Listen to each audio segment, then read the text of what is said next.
we're very pleased to welcome Amy de Korn from the University of Oslo, who has come to speak to us on repertoires of language activism in Oaxaca. Over to you. Thank you very much. Good afternoon, buenas tardes, everyone. I'm going to do my best to keep you awake after lunch. It's been a great discussion so far, and I hope I have a few things to contribute. So thank you very much to Rosaline for the opportunity to be here. My background is as an applied linguist or an educational linguist, but I use ethnography in my work to look at language and inequality in education settings. So this meetings of different disciplines feels very relevant and very exciting for me. So I'm going to start off with a translated quote of a young woman who is studying Zapotec in a formal university class. And in this interview, she's talking about the attitudes of her classmates towards Zapotec. She says, it's really difficult to take away the prejudices that they already have about what is a dialect and what is a language. No, they're not interested at all much. I ask, you don't think that you're changing the point of view of people? Yeah, no, it's just, yeah, you can't. No, they already think that way, and it's really difficult. Well, my mom, yes. My mom believed it was a dialect, so bit by bit I've been explaining to her, and now it's stuck. Now she doesn't refer to Zapotec or any language as a dialect, rather as a language. So yes, my family, but people that know me, no. So I'm showing this conversation to bring out 2 points that are threads throughout this presentation, and I think also throughout our meeting. We know there are persistent prejudices towards indigenous and other marginalized languages in Mexico, in many parts of Latin America, and the rest of the world. And we're very interested in these ways that people's prejudices can change, and then not just their prejudices, but then also their practices. So this idea of being able not to change the views of all of her classmates, but bit by bit, her own mother, one person changed their perception of Zapotec. So these kinds of small, bottom-up approaches to supporting minoritized languages is what I'm mainly talking about today. And I'm looking at even these very small kinds of actions as part of a wider project of language activism. So I'll talk briefly about issues of language equality and activism and the questions of critical language scholarship that Rosaline posed to us. And then I'll draw on some examples from my own ethnographic work of Isthmus Zapotec or Dijasa promotion. So as Carla already introduced us in the Mexican context, on the legal level, the jure level, there's a lovely law for the linguistic rights of indigenous pueblos indígenas, indigenous peoples. And Isthmus Zapotec, among the 364 languages that are recognized in Mexico, Isthmus Zapotec is one of the ones that would be considered healthier. The widest, the most spoken of various Zapotec languages in the southern part of Oaxaca state here. However, indigenous languages and cultures throughout Mexico are often commodified, are often viewed as a symbol of ignorance, of poverty, of the past. They're often viewed with this prejudice as being a dialecto and not a lengua, idioma. And if we look more closely at the Isthmus Zapotec region, there's very few areas where children are learning Isthmus Zapotec at home. So it's very much in a process of displacement with more and more Spanish coming into the region. So if we want to try to change this situation of language hierarchy and inequality, one approach is this of language rights and recognition. But in cases like Mexico and many other cases, we see that these rights and recognition policies have not changed the practices on the ground. As Lionel Lee writes, this approach of trying to promote universal rights for diverse languages doesn't work for many reasons, one of which is that neither groups and their members nor their cultural practices are ontologically fixed and homogeneous entities, as we've been talking about. And a rights discourse tends to treat them in that way, tends to essentialize languages, and is one of the reasons why it doesn't work. We could also say that this doesn't work in practice because it's a political rhetoric and there isn't the real will to make the change on the ground. So we don't want to throw out the idea of linguistic equality, though, right? This is still a sort of broad aim that we have.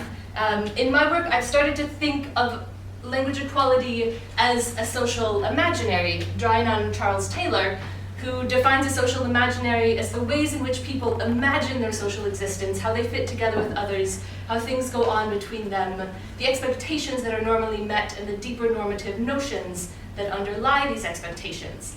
So within common human rights discourses, as well as within our disciplines of linguistics, anthropology, we have this social imaginary that all languages are equal. This is for us a normative notion that languages all have the same value and should all be treated the same.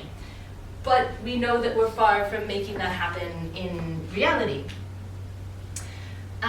We know that local actors are a very crucial part of changing reality. So the top-down policies haven't done it. They're part of the picture. I'm not saying throughout the policy, but we know that local bottom-up actors are very important, both in interpreting those policies and in making new realities on the ground.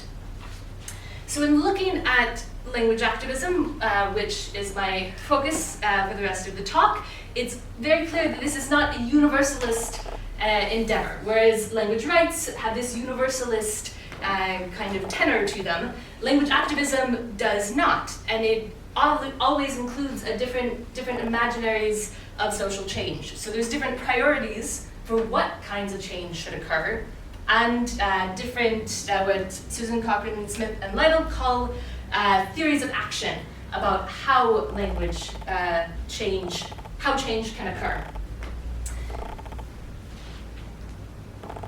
So in looking at language activism or advocacy as this social project that can have different priorities and different ways of occurring, one of the challenges that I have as a scholar participating in language activism is this kind of dual nature of being a constructivist but also being an activist.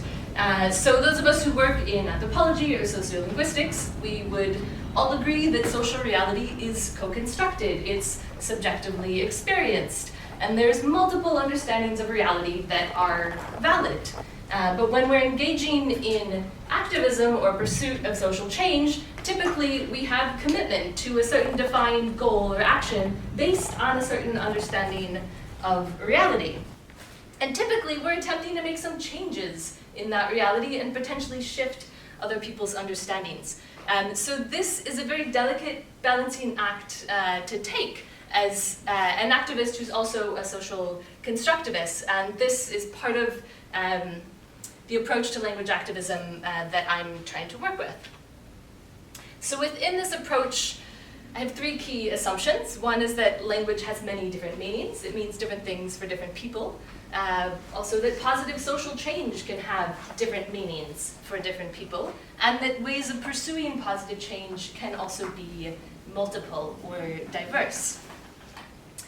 And if we look at the different areas of scholarship that have contributed to trying to promote language equality or counter inequalities, there's a lot of different examples we can draw from. And I wanted to just throw in a few that you may or may not be familiar with already. I just threw this one in based on the conversations this morning. If you're not familiar with the work of Wesley Leonard, who's a Miami linguist, who's working recently on what he calls language reclamation, which is a move beyond a focus on direct language measures, such as creating new speakers, which he links to the popular paradigm of language revitalization, whereas language reclamation would focus on incorporating community epistemologies, such as how language is defined and given sociocultural meaning.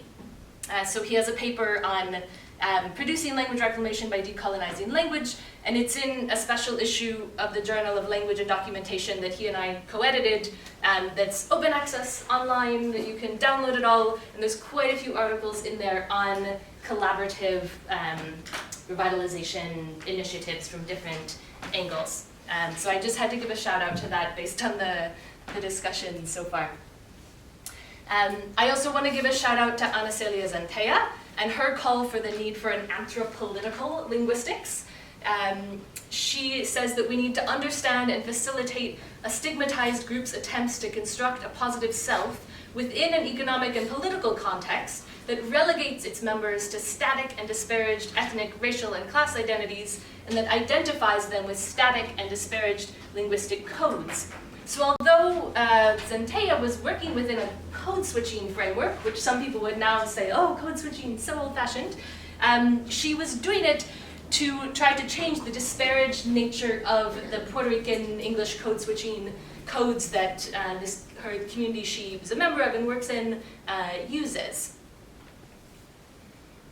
And the paradigm of interactional sociolinguistics or educational linguistics has also for a long time tried to make this bridge between sociolinguistic theory and activism or engagement.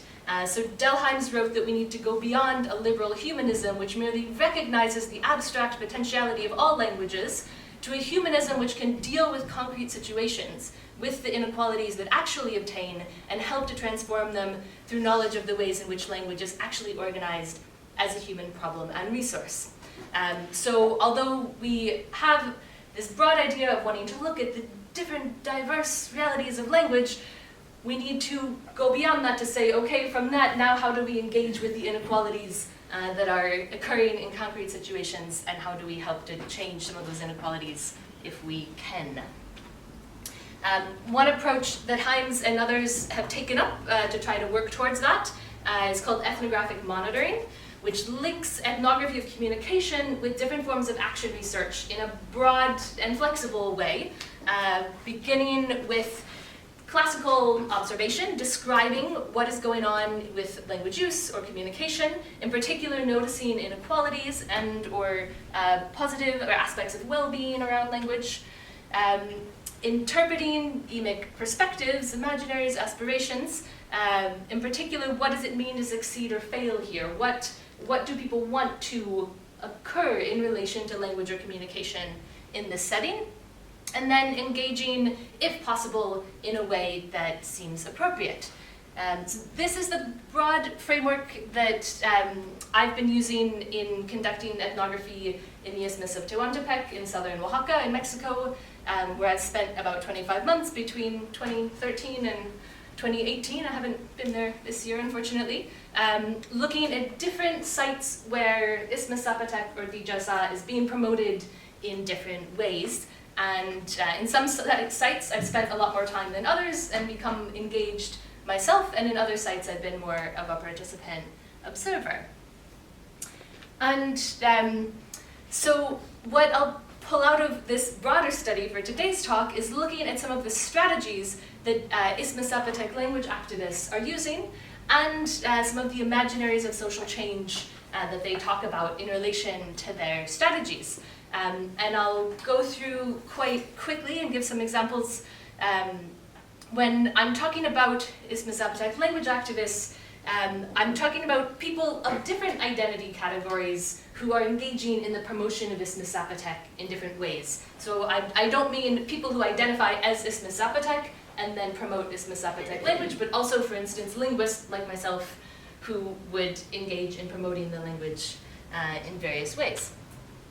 So there's a lot of different activism initiatives that we can see in the region, which I'm sure you would recognize in your own context. Of course, there's some things going on in schools. There's different things coming out of universities, both local, national, and international. There's different community-based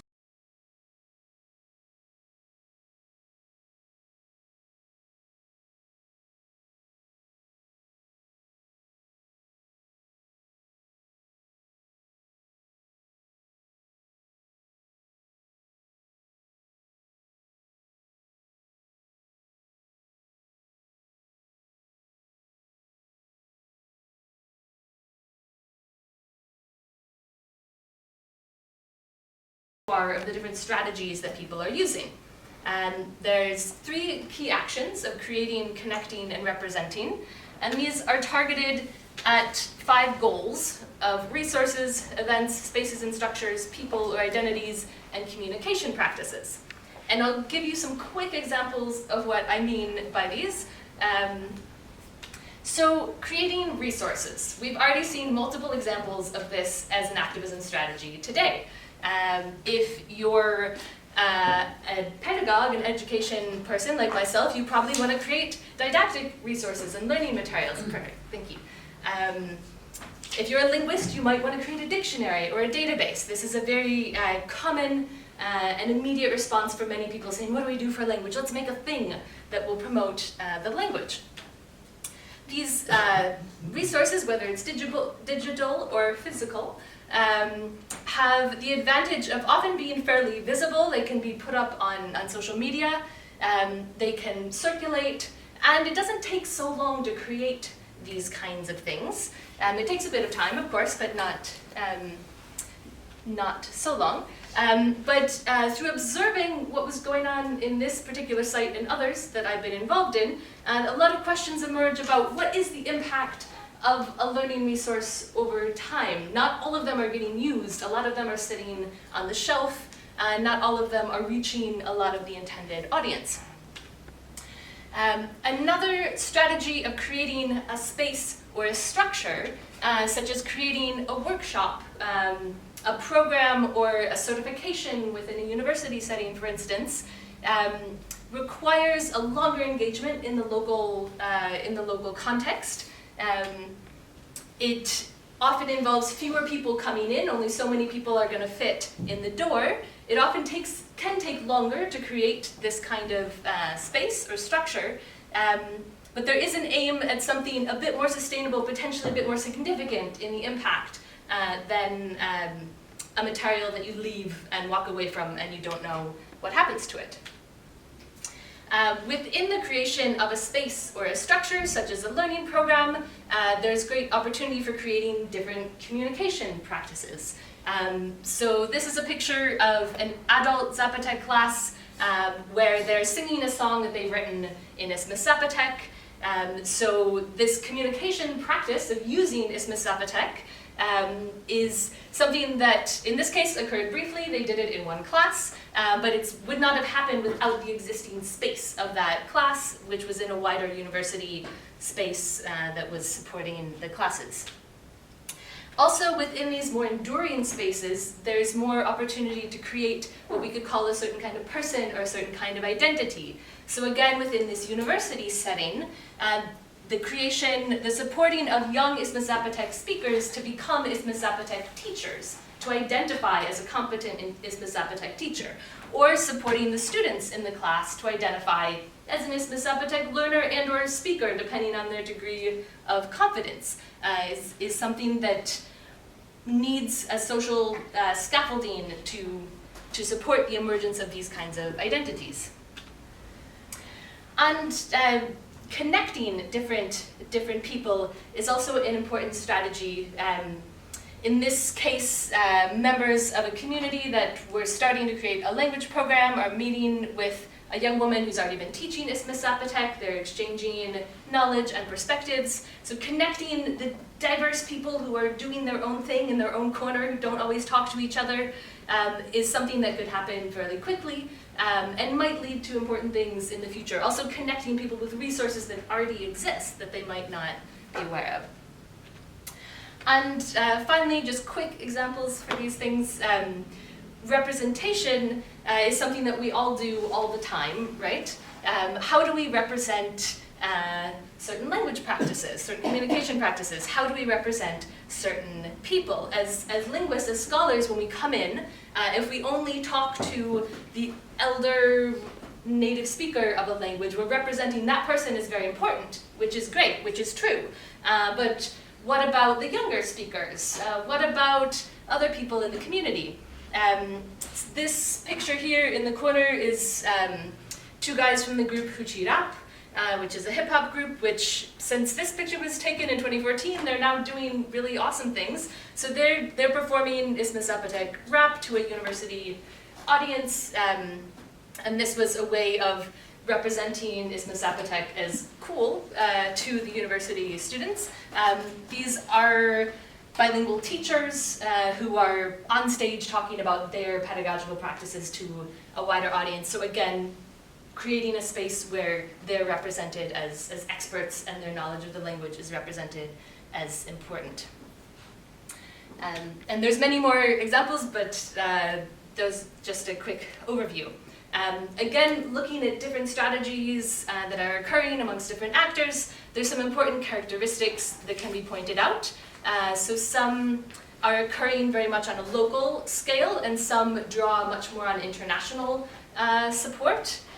Some are not very visible, are quite local, and some might aim to be much more visible. Some occur quickly, some take more time. Some focus very much on an idea of tradition and often purism. Others have more of a future focus. And I'm almost out of time, so just to come to the final point of the talk, which is how do all of these different strategies, these different things that language activists are doing relate to achieving social change, achieving a better status for speakers of this language. One of the imaginaries of social change that people, in particular working at the local level, will talk about fairly often in this context is the idea of aportar un grano de arena, contributing a grain of sand. And this is something that people say again and again when they're talking about what they're doing in relation to Isthmus Zapotec language or culture. He contributed his grain of sand, the school wants to contribute its grain of sand, and there's many of these examples. So for me, this idea of contributing a grain of sand is a slow, incremental, non-teleological approach to social change, and it also incorporates this idea that anyone can do this and anyone should do it. You don't have to be an expert to contribute a grain of sand. And this is quite different than some of the imaginaries of change that we get from areas of scholarship, also NGO type projects about quote-unquote saving or revitalizing a language, solving social problems, reaching educational benchmarks that are discourses of urgency, totality, with a predetermined endpoint, and often involve some kind of expert plan or intervention in order to be carried out. So to wrap up, because I'm out of time, I argue that language activism in contexts such as this requires a repertoire of flexible and adaptable strategies with as many actors involved as possible, so local actors and social networks, as well as the top-down policy makers and the formal teachers in the classroom. And I also think it's important to validate some of the less visible, smaller scale strategies, as well as the ones that are gaining more attention. And also important to validate different imaginaries or experiences of how social change around language can occur. So thank you. Gracias.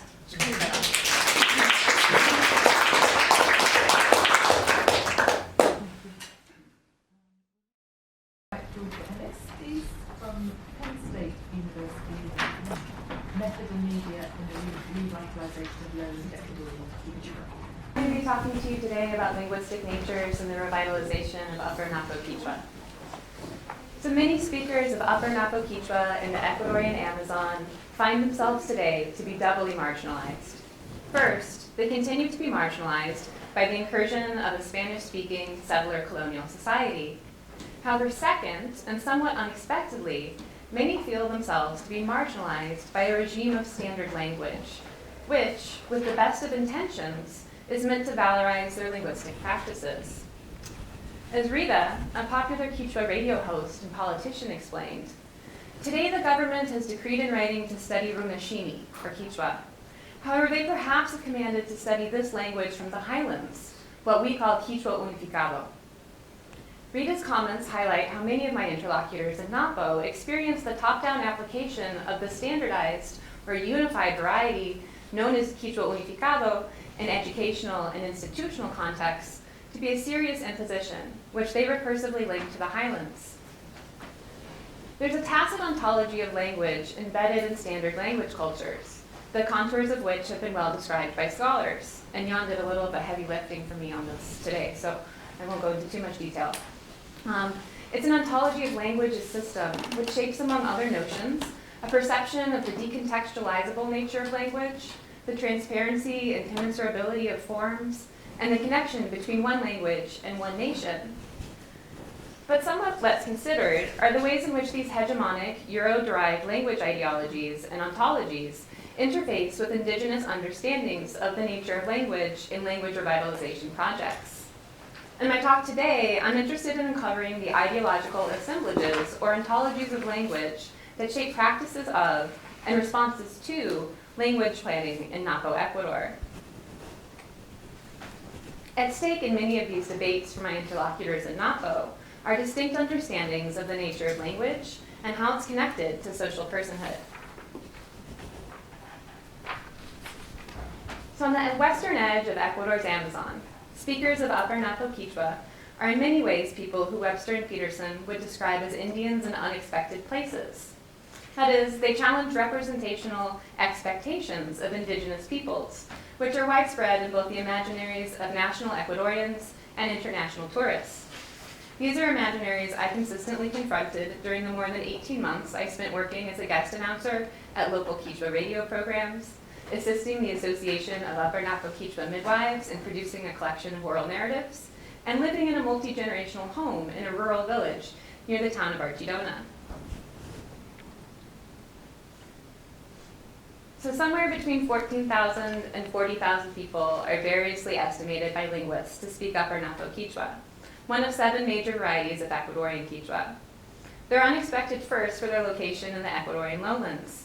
As speakers of the Quechuan language, commonly associated with the Andean highlands and the Inca Empire, speakers of Amazonian varieties of Quechua are often ideologically erased in Ecuador, where Quechua is thought of as the language of the highlands, in contrast to Amazonian languages like Chicham or Guajajorero.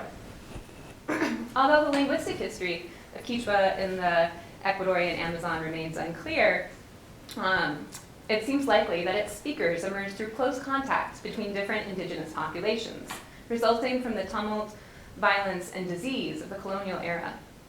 Colonial records indicate that Quechua interpreters were brought into missionary reductions in the region, where speakers of different language families met under forced conditions.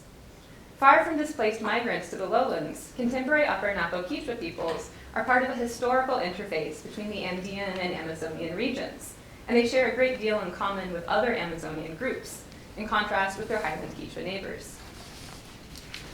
Speakers of Upper Napo Quechua thus also find themselves in situations many have learned to expect for contemporary indigenous communities, faced by settler colonial forces that resonate with settings as far afield as the Yukon. Language shift towards Spanish in both the Amazon and Ecuador more generally is increasing in the context of rapid material and environmental change, assimilatory settler colonial government policy, and the rapid development of extractive infrastructures in the last decades of the 20th century, which has only accelerated in the early 21st. So scholarly language activists, both Quechua and not, first intervened in language planning through the unification of the many varieties of Ecuadorian Quechua into the written and emergent oral standard of Quechua Unificado. However, unlike contexts in which prevailing norms and ideological clarification have resulted in language planning based in dialogue and compromise, such as seems to be the case for Basque and Inuit, the standardization of Quechua has engendered considerable debate. Young women like Rita are not the only ones to discursively link unified Quechua to the highlands, as such discourses circulate on a daily basis in a variety of settings and media, from Facebook comments to a grandmother who complained that because highland and lowland languages have been mixed together, their children have begun to speak another way. There are many reasons that speakers make indexical connections between the forms of unified Quechua and the highlands. In large part, it has to do with how my interlocutors already conceive of linguistic differentiation and belonging through language. For them, unified Quechua has entered an already complex regional mosaic of languages as another variety, often called Shuktunu, which many have suggested sounded another way. But where did this other kind of Quechua come from? Unified Quechua has emerged through a long process of negotiation between different parties, including indigenous activists and educators, white mestizo Ecuadorian scholars, state institutions, and foreign missionaries and linguists. As Luis Montoluisa, a well-known political and linguistic activist, explains in his doctoral thesis, the processes of linguistic unification or standardization of Ecuadorian Quechua were modeled at least in part on the case of Euskera in the Basque Country. There, Basque intellectuals used linguistic reconstruction as the basis for the standard. The orthographic and grammatical norms of unified Quechua are likewise grounded in a historical reconstruction, initially based on a small dialectal survey of the highlands. The development of unified Quechua also goes hand in hand with the emergence of pan-Quechua and pan-indigenous political organization in Ecuador. As Monteluiso explains, activists proposed, quote, orthographic unification and literacy methods, end quote, in order to confront the shared problems of the indigenous peoples of Ecuador. Unifying the language has involved developing a standard orthography and grammar, as well as purging the lexicon of Spanish-derived words with the introduction of neologisms and lexemes reclaimed from regional varieties. But some contemporary varieties are much closer to the unified standard than others. So I work in Upper Napo Quechua, and you can see it's this green area on the map, and it clusters a lot more closely with Pastaza Quechua in most of its morphology, whereas you have another variety of lowland Quechua, Lower Napo, that clusters more closely with the general highland forms, which are also much closer to the unified Quechua forms. Sorry if it's a little small. So while highland and lowland Quechua varieties are clearly related, they've also diverged in a number of ways, likely through contact between speakers of Quechua and other Amazonian languages. Consequently, many scholars distinguish between highland and lowland Quechua as distinct varieties. In turn, many identify three main Amazonian varieties based on broad morphological, phonological, and lexical patterns. Speakers themselves have a contemporary and historical preference for making finer distinctions between different regional varieties based on salient linguistic forms in their own variety of Runashimi. So this works out that kind of at the village or community level that people are distinguishing between distinct kinds of speech. So many speakers of regional varieties in the Amazon experience the standard as a distinctly foreign imposition because written norms, which are closer to the speech of much of the highlands, have been treated as a model for new oral registers of talk. Lack of ideological clarification, prescriptive attitudes, and Spanish literacy norms have resulted in the enregistrement of an oral code for unified Quechua in many institutional contexts.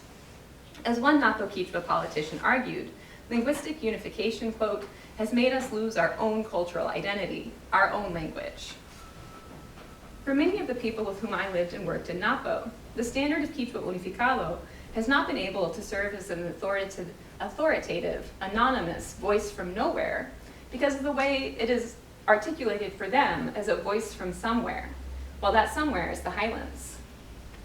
Far from a spurious complaint, however, resistance to the slippage between written and oral unification is rooted in many people's deeply held understandings of the nature of language, personhood, and relationality. And that is, their ontologies of language. When an Upper Napo Quechua grandmother claims that children are learning to speak another language, or someone comments on how we talk, they're making statements laden with beliefs, rationalizations, and feelings about language, what linguistic anthropologists have broadly analyzed as ideologies of language. The debates surrounding language standardization further draw attention to the importance of what Prosperi has called assemblages, or clusters of language ideologies, in shaping linguistic practices within and across communities. In Napo, such assemblages emerge as an ontologically plural community of practice needs to debate and define the future of language education and revitalization in day-to-day life. And some of the scholars here today have recently proposed an ontological approach to language is closely related to concepts of language ideologies and assemblages of them, but it's not isomorphic with them. So as Jan has suggested, an ontological approach to language asks about the multiple natures of language without assuming what language itself is to our interlocutors. Drawing together data from interviews, observations, and analyses of Quechua verbal artistry suggests that language has a different nature among many of my interlocutors, one that is material and forceful, essentially connected with place of origin, and constitutive of personhood. Today, I can only expand briefly on these latter two elements. The assumptions held by those enmeshed in standard language cultures about the nature of language can be quite different from those held by speakers of Upper Napo Quechua. In a decontextualized world of language as system, extracted from social meanings, each form of speech may be value neutral. But in the very real lived world of some of my interlocutors, one's variety is deeply connected to who one is as a person. Shift to Spanish is often described in a context in which children and young people are becoming like white mestizos, described as mishu tukusha, so mishu is mestizo, turning into a mishu, or a waltegasha, becoming like a Highlander. Speaking with the voice of another variety similarly violates deeply held understandings of the relationship between self, place, family, and language. For many Upper Napo Quechua people, language is uniquely connected to selfhood. Like some other Amazonian groups, speakers of Upper Napo Quechua tell stories in which humans and other species once shared an undifferentiated human state. Crises in behavior often led to developing a new language and outward form. Some animals and plants are thus known today to have their own languages, also called shimi, which can also be mouth or tongue, or mouth and face, which contrast with human language or runa shimi. Different ethno-linguistic groups similarly have their own languages, so that I'm a speaker of Gringo shimi, while Mishu shimi is the language of Spanish mestizos. My interlocutor's worries that children are learning another variety in school raise difficult questions about the ways that standard language is deployed in classrooms and other settings for revitalization. By consistently linking unified Quechua with the Highlands, many of my interlocutors fit the unexpected sounds of the standard into an often sophisticated understanding of regional variations, gained through travel and expansive familial and communicative networks.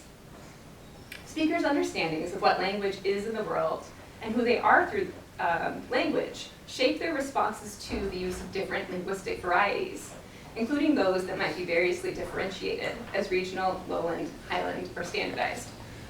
Sorry. So for many of the people with whom I lived in the community of Chapishungu, language and place were essentially and intimately connected.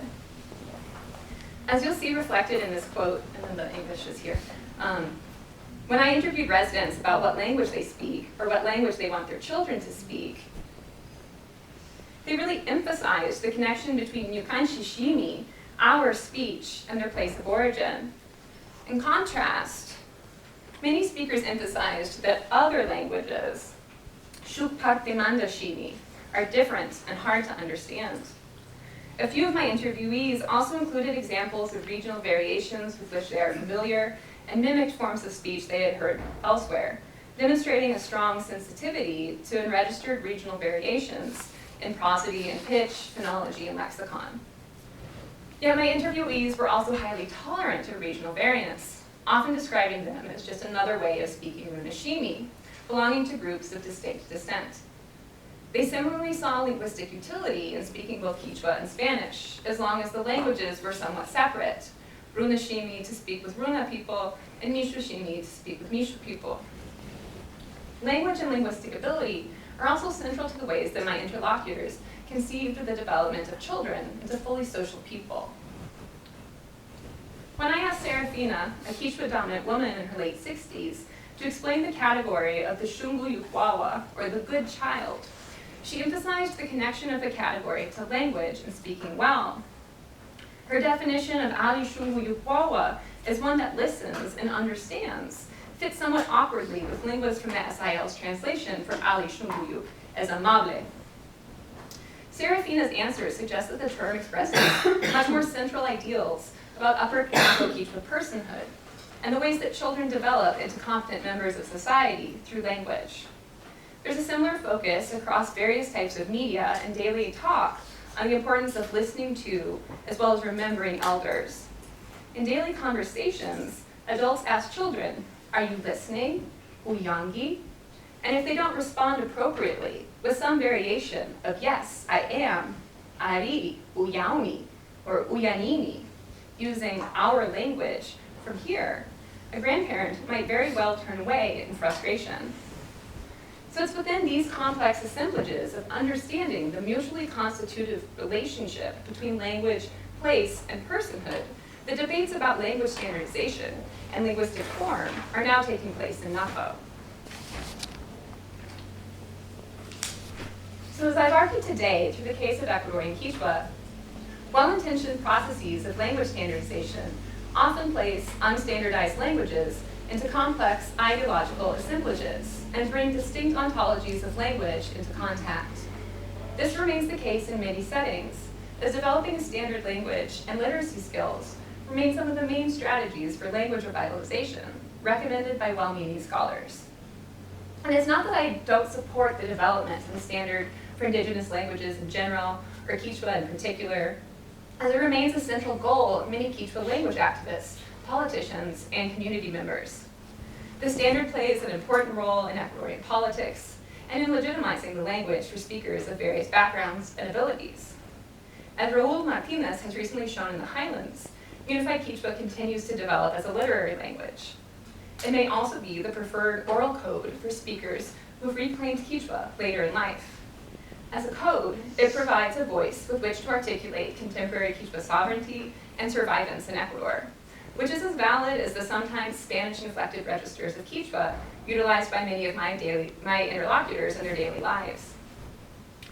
Nevertheless, there's a significant disjuncture or contradiction between the ways that Unified Quechua has been taken up and applied as a hegemonic standard in state-sponsored education and institutional contexts, and the ways that many Quechua speakers in Napo use and discuss language. For many of the people with whom I worked, language and linguistic practice are not decontextualizable, but essentially connected to places of origin, as languages, like people, are from particular places. Moreover, one's language is not transmitted or embedded in authoritative, anonymous relationships or books. Rather, language is transmitted through habitual familial practice, often discussed in relation to something that one's grandparents and elders left behind, in interactions grounded in speaking and listening, which emerge in the socially competent child, or alishungu yukwawa, which is literally like a child with a good essence or a good heart. Such preferences resonate with the widespread popularity of community broadcast and performance media in Napo, which have also emerged as a vibrant grassroots language revitalization strategy. And you'll see a picture of this here. So as speakers of different ideological and ontological commitments come into contact, it's perhaps inevitable that various disjunctures will emerge, but they're not insurmountable. My interlocutor's preference for multilingualism and linguistic utilitarianism, for instance, also suggests that there is a way for multiple forms of Quechua to coexist, including regional and standardized varieties. Greater ideological and ontological clarification are thus needed in how standardized languages are deployed, as well as the forms used in always complex settings of linguistic shift and revitalization. In collaborative approaches to language revitalization between communities and external scholars, this might continue to involve asking our interlocutors to think in possibly new and unexpected ways about the nature of language. However, to better develop media and methods for revitalization, grounded in the way language matters to the communities we seek to serve, we must also ask ourselves to grow ontologically and take seriously the natures of language our interlocutors may teach us to apperceive. Thank you. Thanks so much.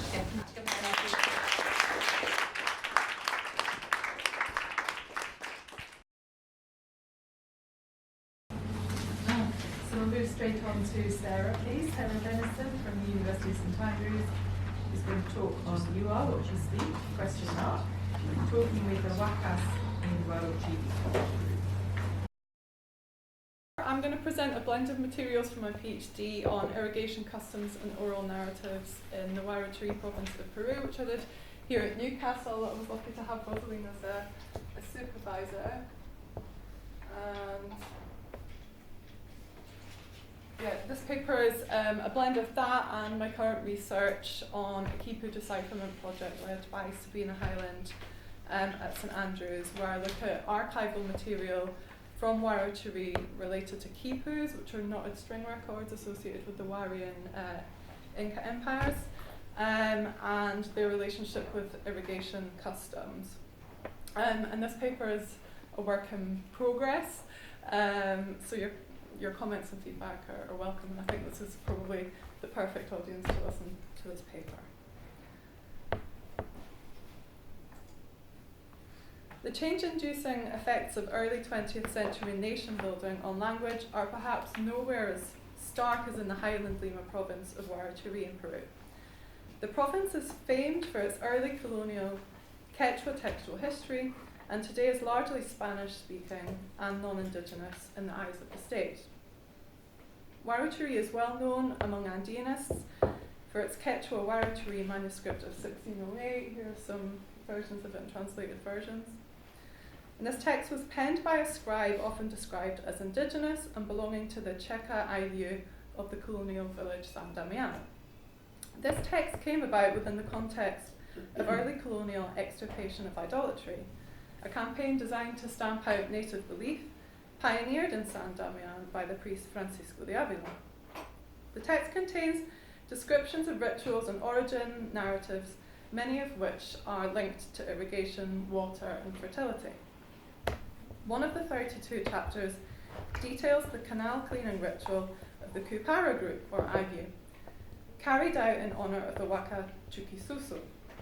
After cleaning the canals, they would dance, cheer, and drink maize beer in her honour, but fooling the Catholic priest into thinking that they were simply celebrating the physical act of cleaning the canals rather than worshipping a Waka, or demon Waka as she's known as in the manuscript.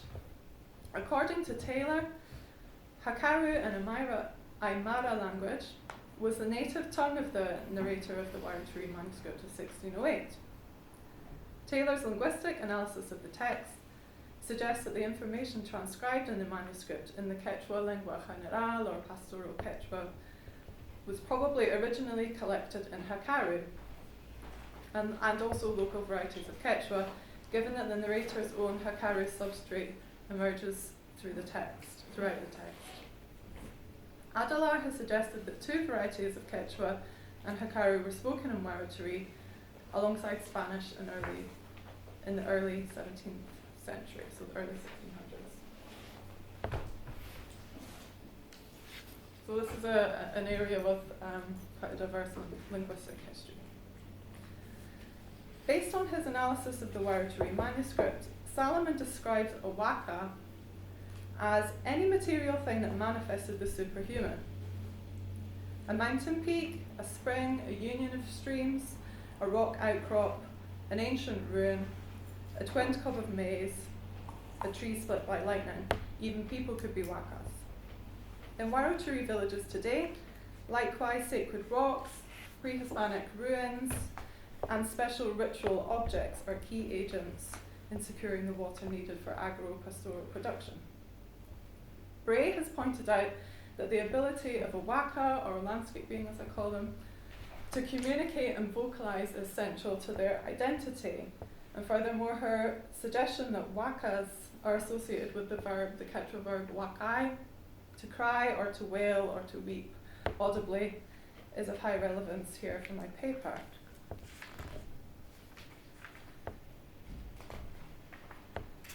So the idea that landscape beings, or wakas, communicate out loud is also relevant for Huarochirí today, so Spanish-speaking Huarochirí, where narratives of landscape beings almost always allude to the noises created by those beings.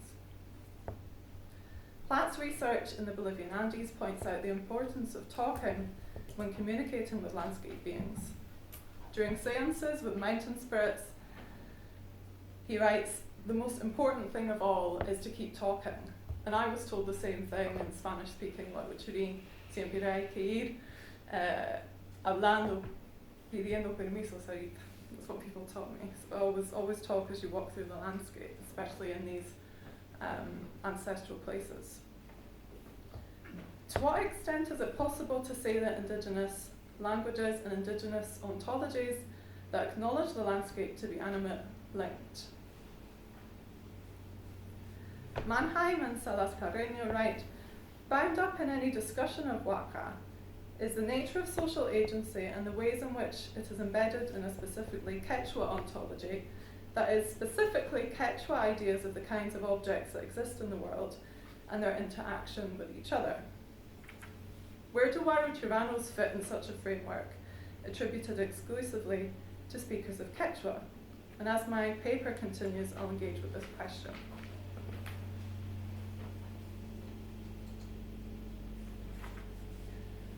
In my PhD, I noted the persistence of both Quechua and Jacaro lexicon and the variety of Spanish spoken in San Damian.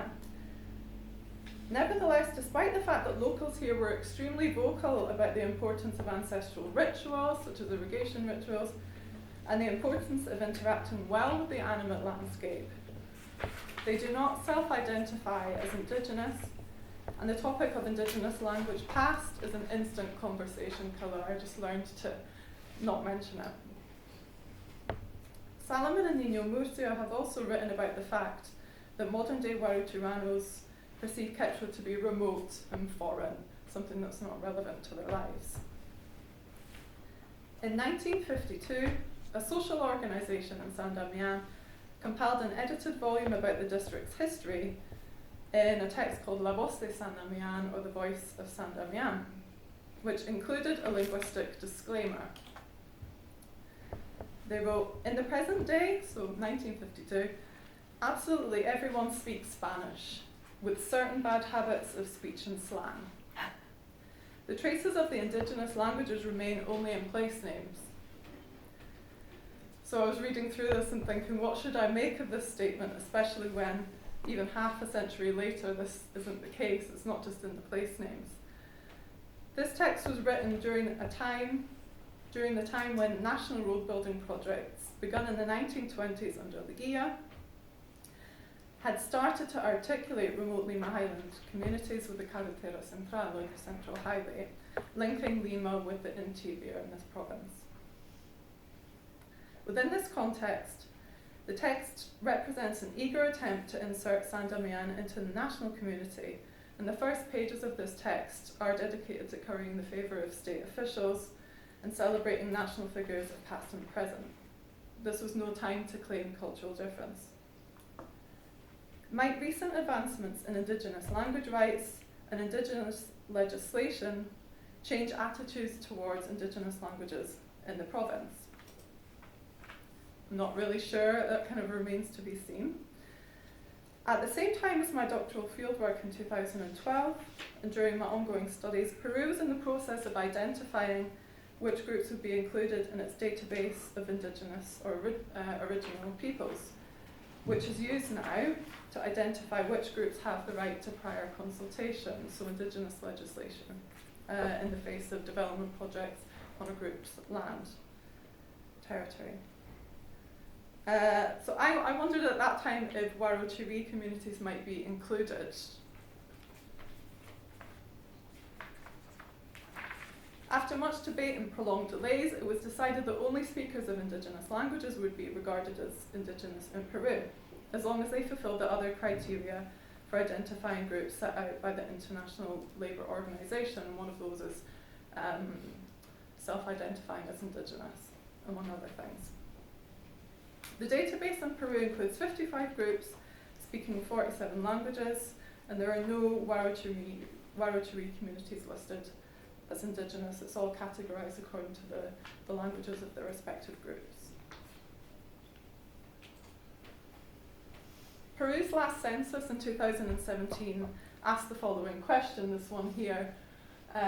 Based on your customs and your ancestors, how do you consider yourself? Do you consider yourself as? And there were some options given, and I thought it might be interesting for this paper to look at how Waruchuranos answered this question, which is, I guess, to do with ethnic identity, and there are some kind of language-based options. I had to scroll through all of Waruchuri's, I think there's 32 districts, and I was extremely surprised to see that in the district of Carampoma, nearly 50% of people are saying that based on their ancestors and their customs, they would define themselves as Quechua, which was a complete surprise to me. I've got no idea what's going on there, but I'd love to find out.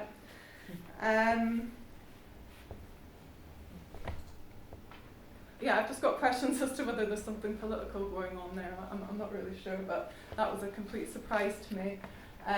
The results for the two villages where I work, San Damian and San Pedro de Casta, are kind of more what I was expecting.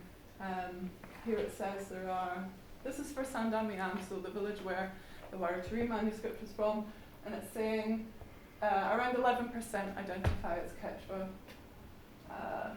less than 1% as Aymara, most identifying as mestizo or mixed descent. There's quite a lot of people saying that they didn't really know how to answer this question, which is kind of what I was expecting. At the time when this census was out, or was about to come out, Waratiranos took to social media saying, what are we going to say for this? So that was really sort of interesting to read through the kind of things people were talking about. How do we answer this? It kind of happened throughout Peru, but for Waratiri it was a really interesting time, and there was a lot of discussion about what should we do to protect our land and water rights, how should we answer with that in mind. So there are some mixed results. So in this province there are some really mixed results.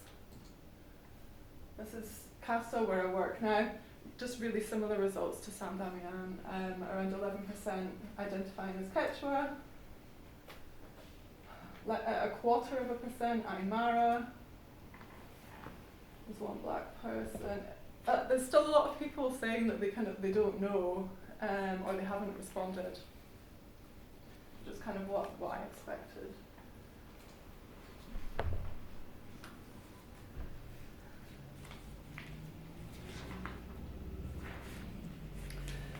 Anyway, I consider censuses to be problematic for collecting this kind of sensitive information. But I'm going to, via this slide, proceed to talk a little bit about language use when interacting with wakas, which is also a delicate matter, but is one which requires clear, prescriptive and ritualized ways of speaking. So I'm going to look at language use on the ground, and the pun is intended. So what does a waka sound like?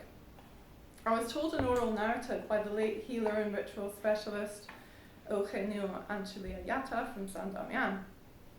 The cautionary tale, he really enjoyed telling this story to me. The cautionary tale details the panic of a policeman who disrespects the pre-Hispanic ruins at the ancestral site of the Checa group. He ransacks the ruins and crucially doesn't acknowledge the power of the beings who inhabit the ruins. So he didn't offer a ritual. Before he ransacked, he didn't ask for permission. This is a crucial thing. He didn't acknowledge the power of these beings. He becomes ill, he can't sleep, he comes out in a rash and he wets himself. When he nervously enters the mortuary structure to apologize and to make a ritual payment, the ancestor hisses quite a few times, just this repeated word, cachis. So for a while I kind of wondered what this was about. Is this just some kind of idiophone representing the raw idea of sound or something like this? But I had to look at this narrative again a few weeks ago, and I don't know, something kind of leapt out at me, and I thought, I'm going to look this word up. So I looked in the Hikari dictionary of Bellas a Castro, and I just don't think it's a coincidence that this sound or this word is very close to the Hikaru interrogative construction for saying who. So gachi would be who, kachisa, I don't know if I'm saying this right because I don't speak it, but that would be who is it? So to me, I'm kind of wondering, is this waka saying who is this guy, who is this that's come to see me in Hikaru? So maybe the wakas, maybe some of the wakas in Waratiri speak Hikaru. I suspect that the older local listener might get this, or that Eugenio potentially understood what gachis meant. He also told me a story about a peculiar toponym, Nyanya Lake, or Laguna Nyanya. He explained it's called this because a baby girl tragically died in a lake there. So I was confused when he told me this story, and explained that the girl was a Nyanya. Nyanya is the Hikaru word for a female infant.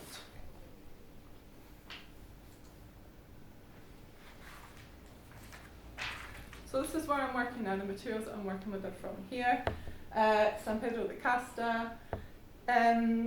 It's quite well known for its really long canal cleaning ritual that happens there each October, which is called the Champaria. This Champaria is also known as the Waya Waya, the Warina, and the Walina. When I was in Casta this year, I was advised that strong words are necessary for instances when manifestations of the animate landscape should seek to harm you. I'll go back to the irrigation ritual in a little bit, more generally about landscape beings. To interact with them, you need strong words like swear words, or so I was told by a collaborator who exemplified a nice repertoire of swear words she uses when confronted this way by these beings. So strong words are used for communicating you'd like to be left alone at certain times and places, but what about when you need to attract the attention and favour of the wakas? During crucial times of the year at significant places, irrigators in Casta need to gain the attention of the wakas. Such is the case during the Champaria in Casta. And this is not done using Spanish, it is done using just one Quechua word. The reason I'm going to focus on one word is because it's a pretty interesting word, but also because I wish to drive home this point. There is no Spanish word which could communicate values so deeply embedded in the Andean world. Any substituted word would be ontologically incommensurable, and the Waka Wayayo might not respond. I might go slightly over time, I'll see how I get on. The word that should be used in this ritual in Casta is written down in a sacred text which is linked to the legacy of Kipu usage during the Champaria in the village, this text here. It's called the entablo, which is an agreement, an official agreement set down in writing. It was written between 1921 and 1952. In it, the community authorities in Casta explain their decision to set down in writing a day-by-day set of instructions for their annual Champaria, given that the lack of having an official record was causing problems and the ritual functionaries were forgetting their duties, so bad times. This text has only recently come to light in scholarly study, and I'm very lucky to have been given permission to analyse and write about it. Its instructions are written largely in Spanish, and there are multiple references to the pre-Hispanic roots of the Champaria. So there's one section that reads like this, and I've translated it into English. This celebration or fiesta of the Waya Waya has an attractive mythical scientific nature to it, and we are losing sight of the relationship of alcohol in this respect. We should drink chicha, corn beer, and have things coinciding better with the many laws of the Inca era. I think this might be the only instance where I've heard or seen anyone from Wiradjuri talk about the past in indigenous terms without having some sort of statement with which to divorce oneself from that past. A final section in the entablo reads, "This brings an end to the recollected memory of our customs since the times of its beginning, when it was begun by the indigenous, and the one through which we carry forward a memory and testimony of our ancestors. And what is written remains for what is to come, based on what we, the ones who are dictating, remember." So I'm running out of time. Delete that slide. So I don't have enough time to give a full overview of the content of the text, but it contains detailed instructions for what happens at each ritual ancestral site. At 2 different places in the entablo, it explains that a ritual functionary must call out with a wakai, spell it in a sort of Hispanized way.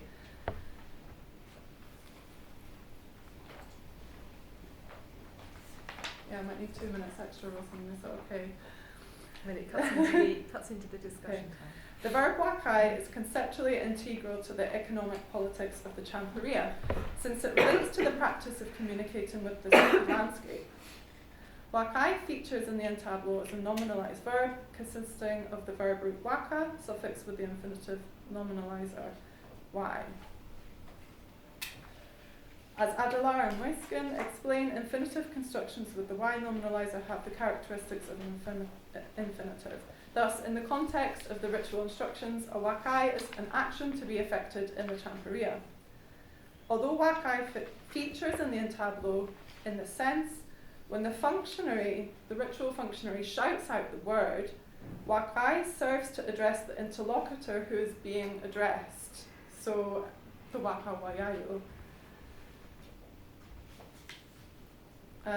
Because it's the words, when they're shouting out wakai, they're speaking the second person conjugation of the infinitive, to cry, to weep, or to wail, with the imperative y suffix. So when the wakai is shouted out during the chankaria, the speaker is employing the imperative conjugation of the verb form in Quechua. So I understand the voicing of wakai to be a one-word petition to Wayayo to invite his tears as rainfall, cry.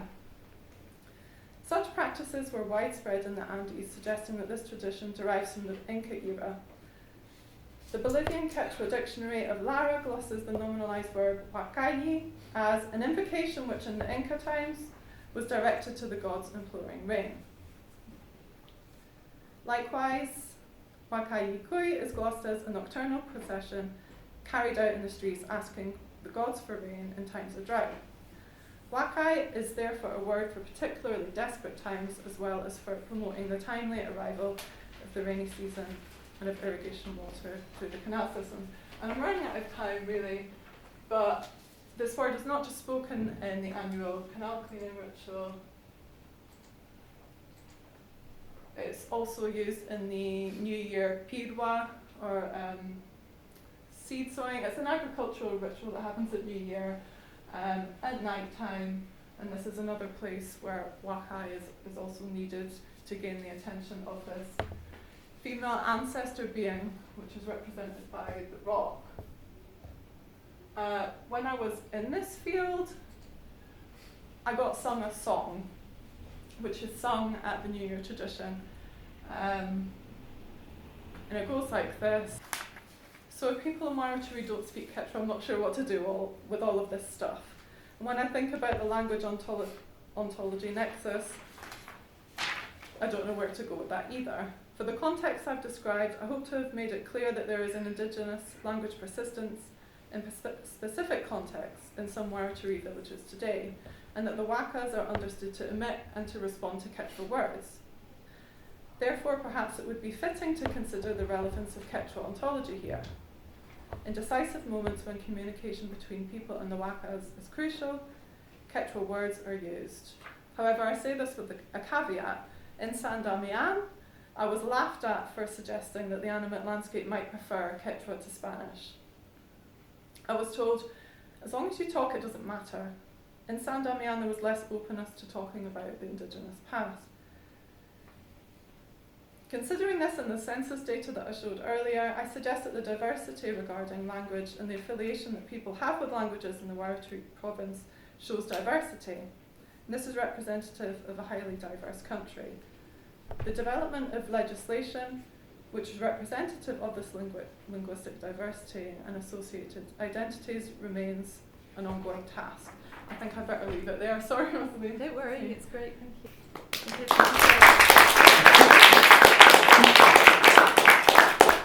There was a lot there. Look forward to reading the article. Now for discussion of the three papers, which I'll just recall, refresh your memories, repertoires of language activism in Oaxaca from Haley. Linguistic natures of language, or linguistic natures, thank you, from Georgia, about lowland Ecuadorian Quechua, and from the highlands of Peru, talking to the Wakas, from Sarah. So the floor is open. Angela. I want to pick up on Haley's presentation, which I really enjoyed. Thank you very much. The points you make about create, connect, and represent, I mean, that's a model that I found, it's really, I think it connects across many contexts, and also I find very persuasive the whole argument about the grain of sand, and that we all make a difference, hopefully, really positive in the work that we do. Do you ever find that model, which as I say, I find it very helpful. Does it ever kind of get contested by structuralists who might say, you know, in arguing these kind of small moments add up to something bigger is not addressing, you know, kind of issues of gender, race, you know, all of the stuff that we store. I just wondered whether you ever encounter that as a question. If not, that's great too. Yeah, thank you for that. So that model is sort of the skeleton of a book that I'm working on that hopefully comes out next year. So it hasn't been battered around and responded to by many people at all at this point. But I think that is a very valid discussion to be had because there's different lineages of activist movements, some of which are quite dogmatic in their approach. And my approach to this was very much ethnographically, what are people doing? And then how do I, for myself, make some sense out of these different practices? Because yes, each one is unique to the context, but you start to see the commonalities and you start to see some of the factors that are shaping them across the different contexts. So far I haven't gotten that argument, but I guess my response would be yes, and let's do that too. So, because there are people who can be out there on the front lines saying, I'm a gender activist, I'm a da-da. And then there's people who are never going to be out on the front lines, but could be doing small, important things in their daily life, and I want them on board too, basically. So that's why trying to define language activism very broadly, as I'm doing in this project, has, I think, a greater benefit in that it's trying to bring more people on board, but it also has the downside of sort of diluting certain kinds of activism down. And I'm not trying to say that click petitions online and you've done your activist duty, basically. That's the sort of danger of it, yeah. But thanks for the question. Yes, Casey. Yeah, these are great papers, thanks. I had a question for Georgia, actually, because your paper had a lot of resonance with my interest in looking at, how people are operating within and between multiple language ideologies and ontologies. I really enjoyed it. The point you raised about a sort of voice from somewhere, that was interesting, because it got me thinking about, could there ever be a voice from nowhere? Mm-hmm. Because I was thinking about this problem of standardization, which I thought was a really good point about. I was thinking, well, surely doesn't any kind of educational or even text production context going to imply some kind of standardization that goes beyond the family and the community? So that was one thing I wanted to raise. And then I was thinking about that in relationship to things like schooling. Because where I work, which people I work with intermarry with these Quechua speakers, one of the things about schooling, and I think this is the reason that there hasn't really been much Wild Torero in the schooling, is that people send their kids to school so they can learn Spanish. And what was really powerful in your ethnography is these older people really valuing in children the ability to speak Quechua, which was really nice. But so my question there was, is there any sense, given the stigmatization of indigenous people in Ecuador, sometimes for not speaking Spanish well, is there any sense of concern about whether young people speak Spanish well or not? So I guess it's kind of looking at the other side of that. But I really enjoyed the paper. Yeah, thank you. So for your first question, I think you're asking, is standardization a part of all text production in some sense? And I would say yes. I think all sort of transcription and textual-based processes involve standardization or some sort of compression of the range of variation. And I see that as well, and I didn't really have a chance to talk about the radio programs that I worked with, but I think those also, despite the fact that they really allow for polyphony, also, there are always centripetal and centrifugal forces going on, so pressures towards and against standardization in all forms of media. I'm kind of picking on standard language here, but it happens everywhere. And then also thinking about, I had another, sorry. well, I'll go back to schooling, and the other thought will come to me. So, and then in terms of schooling, there's been a real focus with sort of in recent years to have children speak Spanish well, and I think that's the main concern that people have. I don't find, so when I was living with a family, even the elder adults generally spoke Spanish to the children as like, this is how you speak Spanish, learn this Spanish word. And the assumption was that they would know Quechua, that Quechua would emerge from them. And so when I asked them, what language do you want your children to speak? They said, well, Runashini, we want them to speak Runashini with Runa people, and it's just not coming out yet. It's as if it was something that was already always inside of them. Whereas Spanish, they have a Spanish language school in the village. It's founded as a Spanish language school, so they can't have a bilingual program there. That's just how the law works. And so there really was a focus in the community on making sure that children learn to speak Spanish well.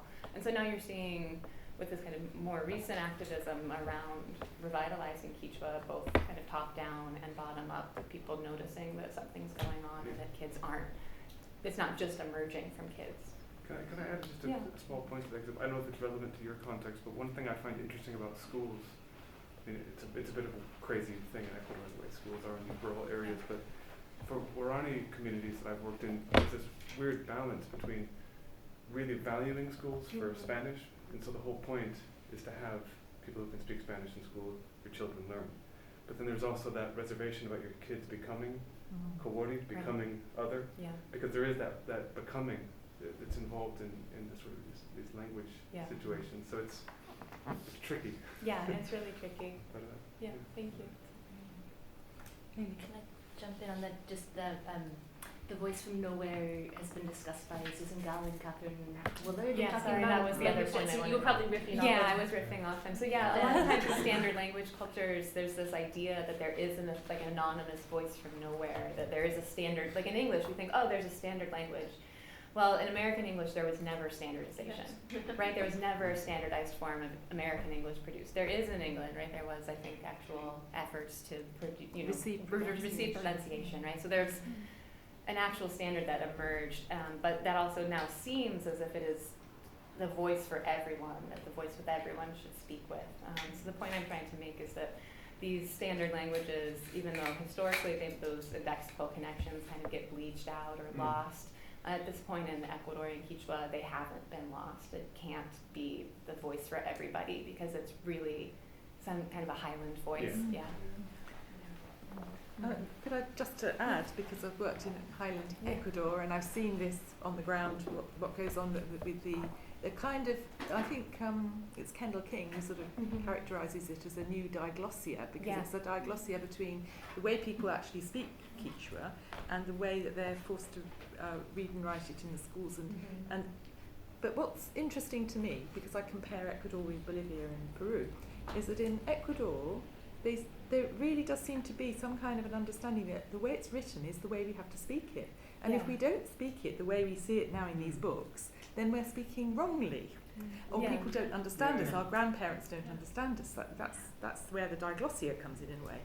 But when you go to Peru and Bolivia, where they've also made great efforts to standardise Quechua, it doesn't seem to have that kind of effect. And I wondered if you had any thoughts on why that is. Yeah, I actually... Kitty wants to jump in. Oh, I just wanted to jump in. And I was in around Cusco last summer, and people were commenting on texts that I could come into their children's schools in this unified Quechua, and they just said it's wrong. It's wrong. We can't use this. And they didn't talk about it as having been imposed. They just said these guys don't know Quechua, so where are they coming from? So the way that people have responded in Ecuador is really different. It's really different, and I think there's a lot of disagreement about that among sort of the language activists in Quito that are working on language revitalization, about whether or not it should be an oral standard. So some people think that you should just have a written standard, but we can all continue to pronounce things the way that we would. But some people really do see it as the way that we should talk. And so some of the ways it works out that I think that are important is Spanish literacy norms and the perception in Spanish that there's a really one-to-one correlation between letters and sounds, and that getting transferred over into how people interact with Quechua language texts. So a lot of the radio hosts that I worked with read things in Quechua. They were often sort of institutional or state sponsored things, and they would read those according to the orthography, so just totally transferring it. And I think that has a lot to do with how people conceive of literacy in Spanish, because most people have become literate in Spanish as their first interaction with literacy. And you get all these bilingual methodology books published by the state that also say, oh, well, in the new orthographies for indigenous languages, we see very clearly that there's just one sound for one letter. And that's how they're all written. And so the books that people are getting to train them into being bilingual teachers are also telling them that that's how it is. So I think that's where some of those ideological norms are coming from now. Yeah. Thank you. But, well, I think... I had actually a question. I wasn't just going to mention Galen Willard. I had a question, but I could wait. Fair enough. No, carry on. And then we go to Denise and then to... Okay. Yeah. It's linked to that idea of authority, authenticity that they bring up, and I'm curious because in talking about the person type of the child, that seems, yeah, maybe that paradigm doesn't fit the context you're talking about, but I'm curious if there are examples of authoritative speakers of that variety of Quechua, or if it's just more on the authentic local side. And like the regional variety of Quechua? Yeah. Like if there's people who would be said to say, oh, you speak the regional variety and you're an expert in it and you're... Yeah, I mean, I think the ways people develop linguistically throughout their lifespan, so there is like a real emphasis on elder speakers and a focus on them as sort of the repository of good speech. And so some of that I think comes from the general ideological milieu of language revitalization and who we think is a competent speaker. But I think it also has to do with how people conceive of the development of speech throughout the lifespan. And so people really do look towards specific individuals that are really active also in the media. And they're attached to sort of shamanic lineages as well. I don't call it shamanism, but to, really well-educated, knowledgeable parents and grandparents. And those speech practices. So yeah, I think there are people that are really authoritative as orators, as musicians, in ways that are quite different from a politician that gets up and speaks a very standardized variety. Thank you. Where were we, Denise? It was just that point that you were talking about before, because in the case of the educational reform of '94 in Bolivia, the way of writing Aymara, adding on all the vowels to make it more like Quechua or English, meant that children were reading all the final vowels and that were supposed to be dropped in order to mark the direct and indirect objects. So they were reading absolute gibberish. Yeah. And it's a real problem of how to write it until today. There's a kind of division between Aymara language planners, so to speak, between the ones who want the final vowels reinstated. Yes. They're the ministry people, the Yes. official education planners at the moment, Right. and the others who see that just doesn't work because it doesn't correspond. You have to do so much deconstruction Yes. to read back correctly and make it intelligible. Yes. It's just crazy. As far as Aymara is concerned. Was there anyone else? Oh, sorry. Yes, you were there before. Sorry. Thank you very much for the three very thought-provoking papers.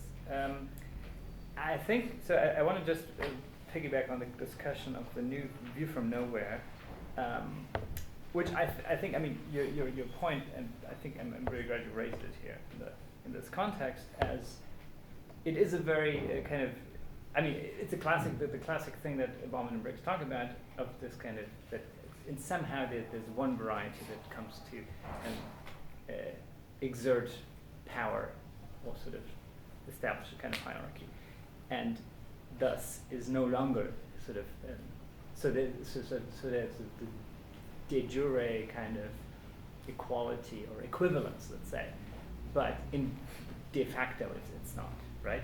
and I think here, kind of what we're trying, sort of the intervention that would be really important is to think, how can we really, so essentially the idea, what I call language one, as like moving it down and not completely I don't think completely getting rid of it, but the idea that we need to think about this abstract understanding of language as just one variety among others, as one possible constitution of language, if you want to use that word, as which in scientific discourse it's very prevalent. It exists in a lot of what we're doing, so we can't say like, well, it just doesn't exist, right?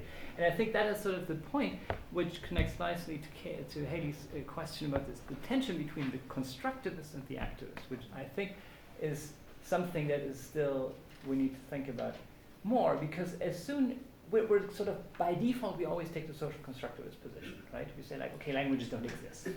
Yeah, essentially that's sort of the default. Well, all social constructs are all made by people.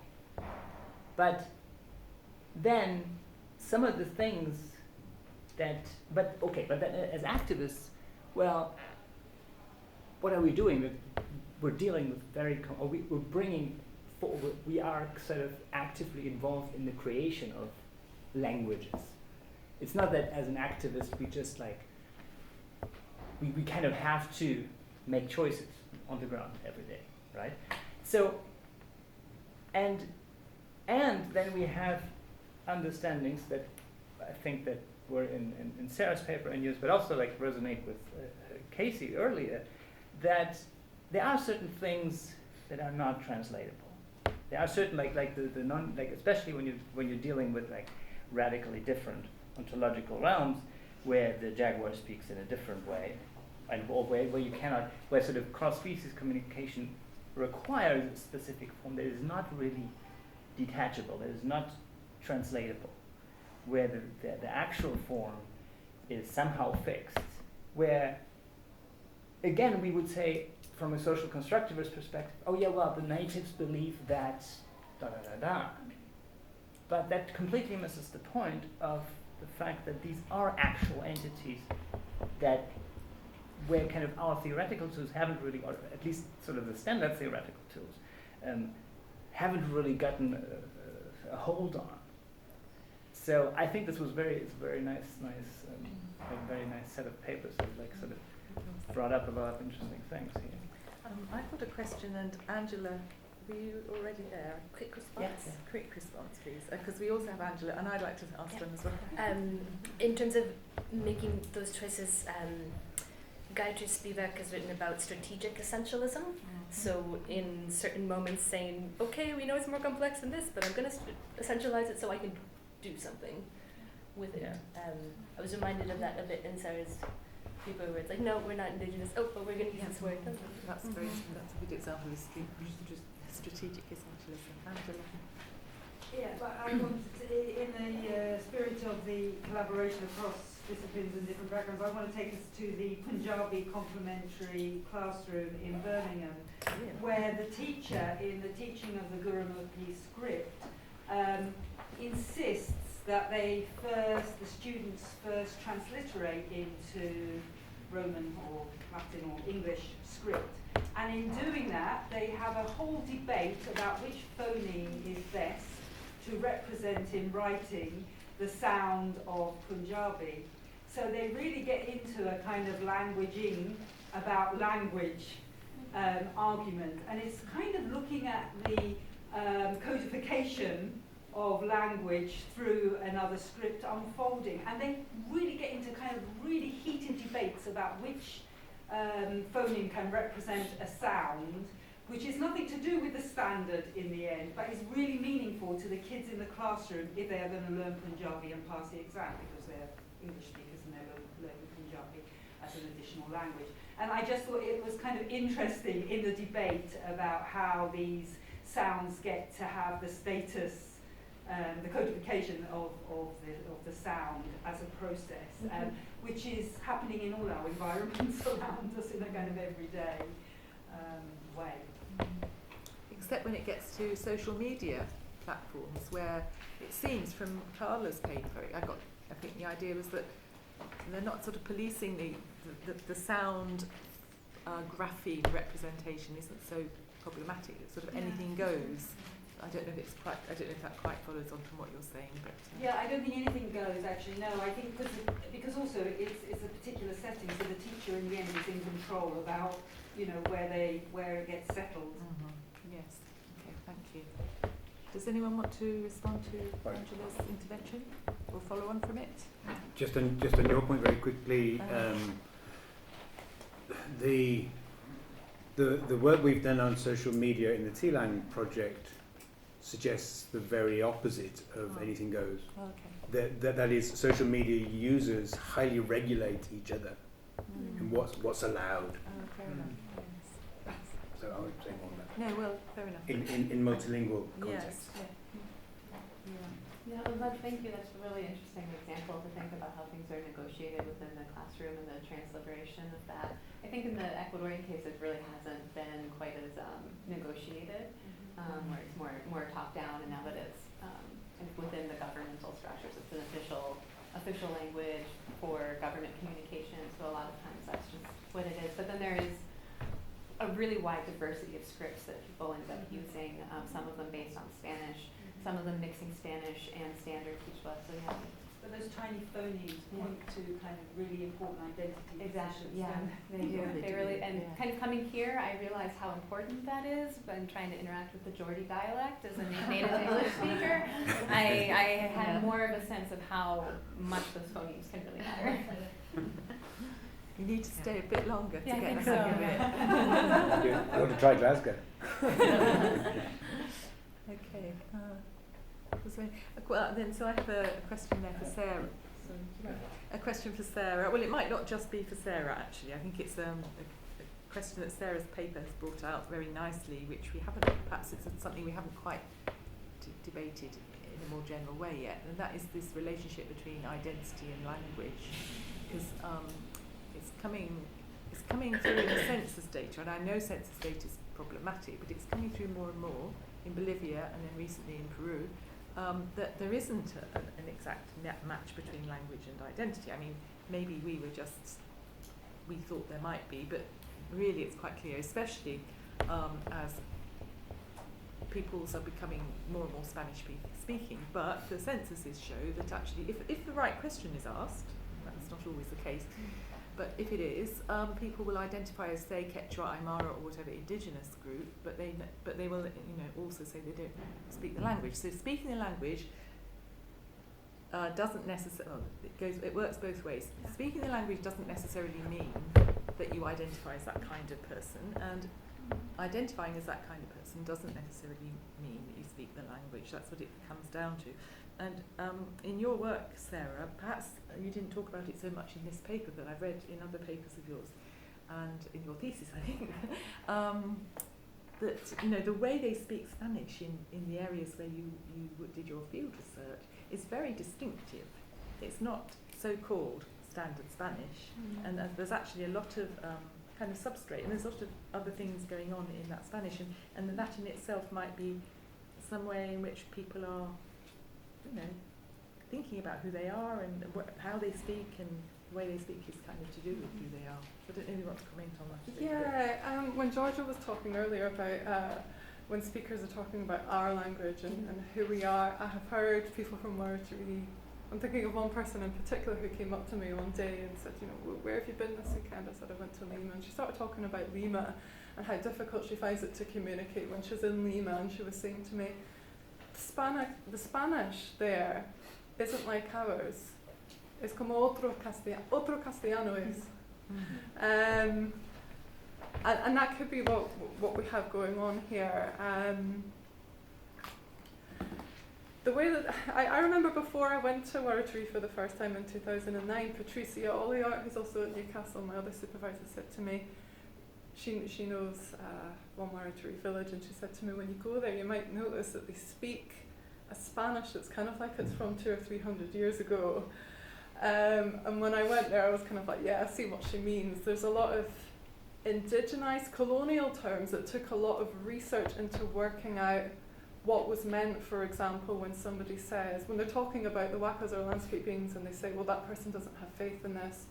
And there were some other sort of Latin terms and colonial terms that came up and had all of these quite indigenous meanings inscribed, and Salomon and Nino Murcia have talked about this and called it indigenization of colonial lexicon. So there's that, and then you also have, it's kind of like a tribal co-vowel system where, in the writing anyway, the vowels kind of get mixed up in the way that perhaps a bilingual Quechua and Spanish speaker would do.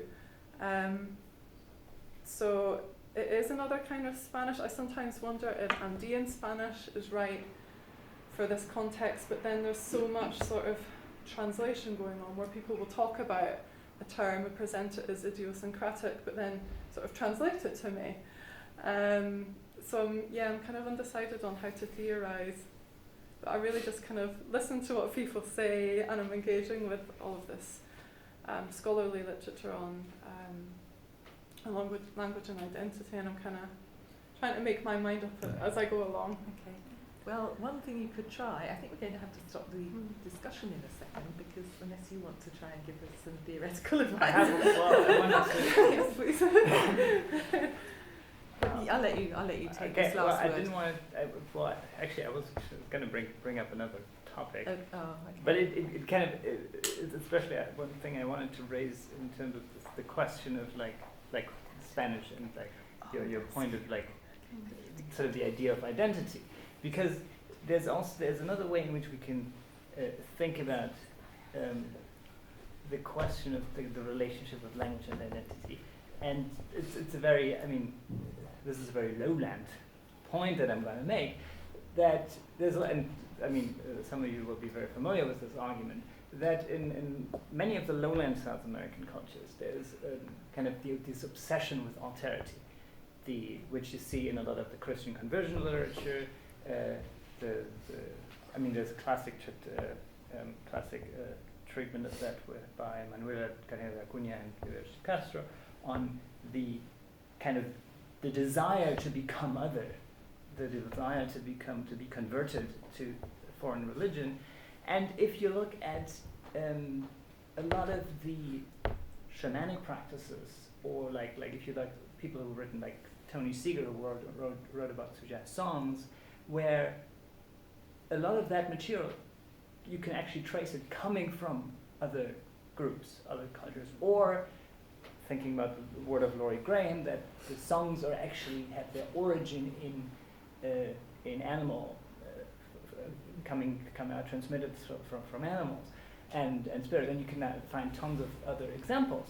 So in some way, if we're thinking about the reproduction of culture from an indigenous perspective, we have the incorporation of the other as that what is most, it may to some of you may sound paradoxical, that the incorporation, so essentially the reproduction of the internal indigenous cultural logic is achieved by incorporating the other, and that implies also other languages.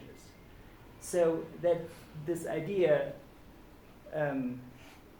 so we're thinking in sort of this, use Rivera Castro's metaphor of the marble versus the myrtle statues, that we're thinking about still these like somehow people and language identity must somehow be fixed. But when you actually look at sort of place it into a broader logic, then change and sort of becoming other and incorporation of alterity is actually that which is characteristic, and which would be much more sort of appropriately ascribed, sort of understood as cultural reproduction and continuation. Yeah. So here, then our question is, isn't revitalization then kind of at odds with that very indigenous logic? So anyway, just throwing that out there. That's a really, really nice way of rounding off a lot of our concerns at the moment. Thank you very much. And thank you all of you for your interventions. Now, I'm going to, we're 10 minutes late for our coffee break.